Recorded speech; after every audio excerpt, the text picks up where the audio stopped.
Hey everybody, this is D and Mike, and this is another prep video for Rise of Tiamat. If you've been watching my campaign diaries, you've already seen this map, but this is the map that is connected to Chapter 2 of the adventure.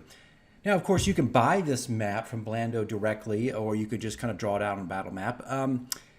I was kind of bored by that map. If you've seen anything about my campaign diaries and how kind of, my chapter tips and whatnot, I kind of find the maps to be beautiful pieces of art, but practically useless. Not completely, but almost useless for me, at least, to really use on the table. So this is me just building this set piece by piece, and I bought this off DM's Guild. You can find it. I'm sorry, DM's Guild, DrivethruRPG, which I think they're kind of one and the same in some respects.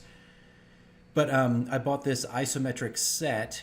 And it's tedious. You got to go through piece by piece. There you go, piece by piece. You got to put things together. So there's all the pieces right there, just for one set of maps. I think that's just the cave stuff, right? So that's what I decided to use for this. And I just wanted to create my own stuff. Sometimes that's fun to do. It actually helps me memorize the map and layout a little bit better. But I did take elements from the campaign, elements from the map itself that you were supposed to use, and just put it into this. Now here I've got one map that's already done, but I'm kind of redoing it because I wanted to change some things. I'm copying big chunks over. And you can see that scene right there, that's just, there's like 16 different elements there that make this particular section. But at the end here, I think it doesn't quite show you exactly what I made, but I'll probably save that for the end. I'll just do a still image. But if you've seen my campaign diaries, you've already seen the map and its layout. But this is just the building process. And it took a few hours to do because, I'm learning the stuff, and also, you're feeling it out. Feeling out how to put it all together. And plus, working with isometric kind of was a little tricky at times. Like, here, how do I get this to look right, and, moving stuff around.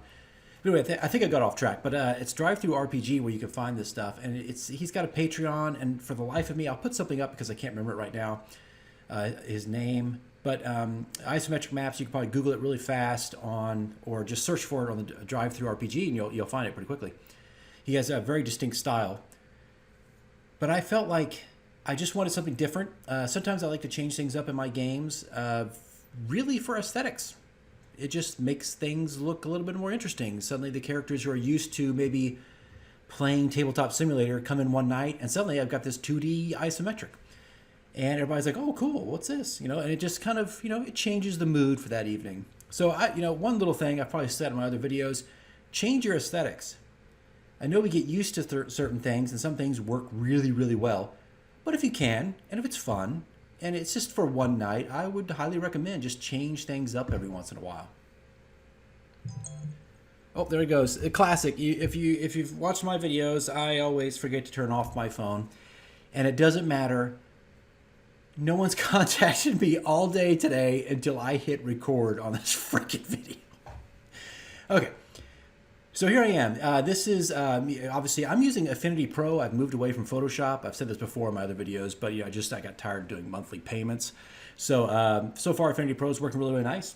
Pretty good program for, I think, 30 or 50 bucks. I can't remember now, but it's like, it's a one payment and you're done. I'm still learning the ropes of it, the hotkeys and everything.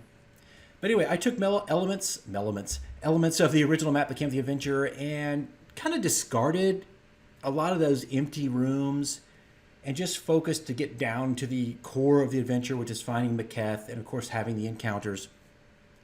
One thing to remember when you're doing this kind of stuff, too, you also got to balance things, right? You got to balance the encounter and balance where people engage an enemy and have rest, engage an enemy, have rest, meaning not rest as actual game time, like they get to rest for an hour or rest for 8 hours, but I mean just having what's the word, like a balance of engagement, so people aren't being overwhelmed every time they turn the corner, which is, I think, a problem of a lot of dungeon crawls.